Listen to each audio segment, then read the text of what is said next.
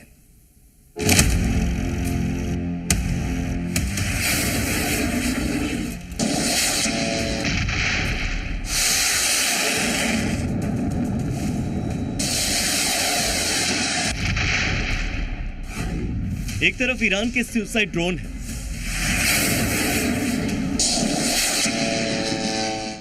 तो दूसरी तरफ अमेरिका का मजबूत रक्षा कवच। और यही जंग मिडिल ईस्ट की लड़ाई में सबसे अहम बनी हुई है।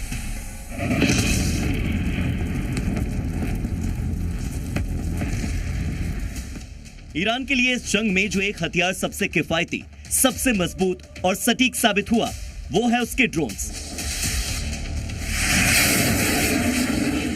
जिसका बड़ा जखीरा उसके पास है। एक तरफ शाहिद ड्रोन है, तो दूसरी तरफ अराश। इन्हीं दो ड्रोन्स ने अमेरिका को सबसे ज्यादा झकाया। अब जंग में ईरान की कमर तोड़ने के लिए उसके ड्रोन को टारगेट का प्लान बनाया गया है। लगातार अमेरिका की ओर से जहां हमले हो रहे हैं वो ईरान के ड्रोन्स हैं, और इस बात की पुष्टि खुद राष्ट्रपति डोनाल्ड ट्रंप ने भी की। We continue to target Iran's drone and missile capabilities. Their drones are way down. Their drone manufacturing has been hit starting today. We know all of the places they manufacture the drones, and they're being hit one after another.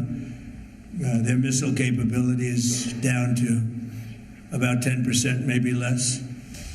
Trump ने खास तौर पर Iran के drones को attack करने का plan क्यों बनाया, अब जरा ये भी समझिए। ईरान बड़ी संख्या में मिसाइलों की जगह ड्रोन का इस्तेमाल कर रहा है, क्योंकि ईरान के ड्रोन बेहद सस्ते और किफायती हैं। एक 18 लाख के ड्रोन के लिए अमेरिका को महंगी मिसाइलों का इस्तेमाल करना पड़ रहा है। ईरान के पास इन ड्रोन्स की संख्या काफी ज्यादा है, और इनके इस्तेमाल के साथ ही वो लंबे समय तक युद्ध में बना रह सकता है। यही वजह है कि अब ईरान के टॉप लीडर्स के खात्मे, मिसाइल जखीरों पर अटैक, तेल डिपो पर हमले के बाद निशाने पर हैं ईरान के ड्रोन लॉन्चर्स। और इतना ही नहीं, ट्रंप ने यह भी ऐलान कर दिया कि अब वो ईरान के ड्रोन को इंटरसेप्ट करने के लिए किफायती एयर डिफेंस सिस्टम का भी इस्तेमाल कर रहे हैं। So now we have low-cost interceptors effectively combating Iranian drones, and our B-2 bombers recently dropped dozens of 2,000-pound bombs to destroy missile launchers all over Iran and buried deep under Iranian soil in many cases. The soil was no match. अब Israel की ही तरह America भी laser guided air defence का इस्तेमाल करने वाला है, जिससे कि ईरान के ड्रोन्स का सामना और किफायती तरीके से किया जा सके। हाल ही में इजराइल ने भी ऐसा ही आयरन बीम का इस्तेमाल किया था। ब्यूरो रिपोर्ट, जी मीडिया। तो देखिए, इजराइल और अमेरिका की तरफ से ईरान पर मिसाइलों की बारिश हो रही है, और ईरान भी पलटवार में पीछे नहीं है। जवाब ताबड़तोड़ दिया जा रहा है। जुबानी जंग भी अपने चरम पर है। अमेरिका ने ईरान को नेस्तनाबूद करने की चेतावनी भी दी है। तो वहीं IRGC कमांडर ने ऐलान कर दिया है कि अमेरिका से 10 साल तक युद्ध लड़ने के लिए भी वो पूरी तरह से तैयार हैं। रिपोर्ट देखिए।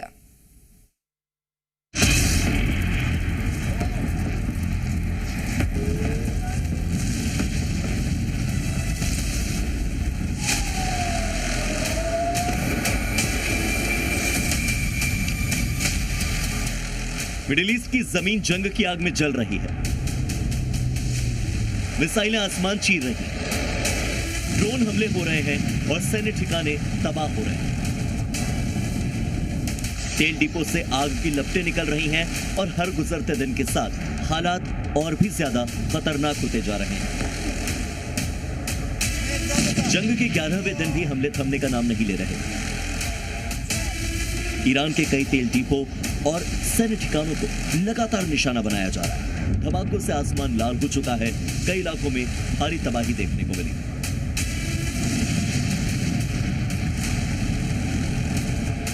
दूसरी तरफ ईरान भी पीछे हटने को तैयार नहीं। ईरानी सेना लगातार जवाबी हमले कर रही है, अमेरिकी एयरबेस को निशाना बना रही है। इजराइल के सैन्य ठिकानों पर मिसाइलें दागी जा रही हैं। ईरान ने इजराइल और अमेरिका को दो टूक कहा है कि अगर उस पर हमला जारी रहा तो जवाब और ज्यादा खतरनाक होगा। तनाव के बीच ईरान की ओर से बड़ी चेतावनी दी है। ईरान के सैन्य अधिकारियों का कहना है कि ईरानी सेना अमेरिका से 10 साल तक जंग लड़ने के लिए तैयार है। यानी साफ है कि तेहरान पीछे हटने के मूड में नहीं।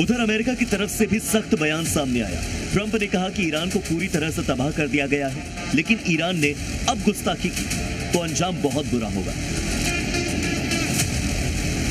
It's the beginning of building a new country, but they have no navy, they have no air force, they have no anti-aircraft equipment. It's all been blown up. They have no radar, they have no telecommunications, and they have no leadership. It's all gone.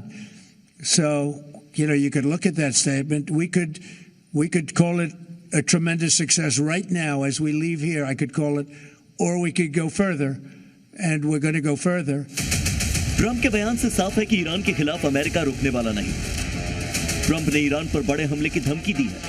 अगर Iran ने Hormuz straight में तेल की supply रोकने की कोशिश की तो अमेरिका उस पर 20 गुना ज्यादा ताकत से हमला करेगा। दुश्मन के पूरी तरह से खत्म होने तक ये जंग यूं ही जारी रहेगी। यानी जंग और ज्यादा घातक होने वाली है, क्योंकि कोई भी मानने को तैयार नहीं है।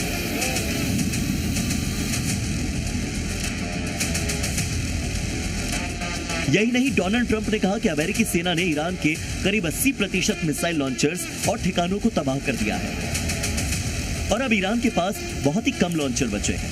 वहीं इजराइल ने दावा किया था कि ईरान के पास अब सिर्फ 128 मिसाइल लॉन्चर ही बचे हैं, जिस पर ईरान ने कड़ी प्रतिक्रिया दी।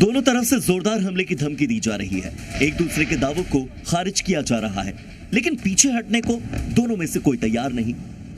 अगर हालात इसी तरह से बिगड़ते रहे तो ये संघर्ष सिर्फ 2 देशों तक या 3 देशों तक सीमित नहीं रहेगा, बल्कि पूरे मिडिल ईस्ट को अपनी चपेट में ले सकता है। अगर ऐसा हुआ तो इसका असर पूरी दुनिया की पॉलिटिक्स पर और अर्थव्यवस्था पर पड़ेगा। फिलहाल मिडिल ईस्ट में हालात बेहद तनावपूर्ण बने हुए हैं। हर दिन नए हमले, नई चेतावनियां और नई धमकियां सामने आती जा रही हैं। ऐसे में सबसे बड़ा सवाल यही कि क्या ये जंग जल्द खत्म होगी या फिर मिडिल ईस्ट एक लंबी और बहुत ही खतरनाक लड़ाई की तरफ आगे बढ़ रहा है। जैसा कि अमेरिका कह चुका है कि जब तक ईरान को तबाह नहीं कर देते हम चैन से बैठेंगे नहीं, तो वहीं ईरान ने भी अपने इरादे साफ जाहिर कर दिए कि वो सालों तक जंग लड़ने को तैयार है। ब्यूरो रिपोर्ट, जी मीडिया।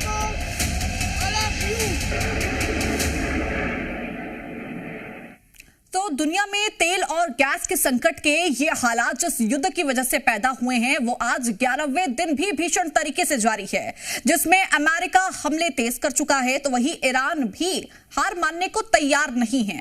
अब इस भीषण जंग के बीच में एक बड़ा दावा यह भी किया गया है कि ट्रंप इस युद्ध में फेल हो गए हैं।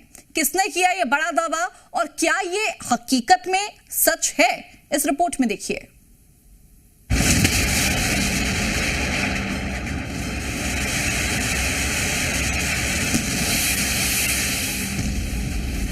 ईरान पर हमले में ट्रंप ने अपनी पूरी ताकत झोंक दी।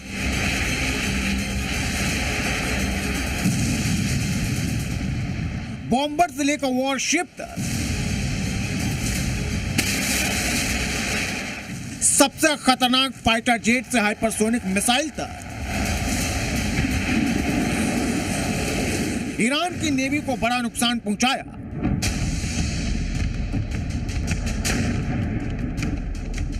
मिसाइलों के जखीरे उड़ाने का दावा किया।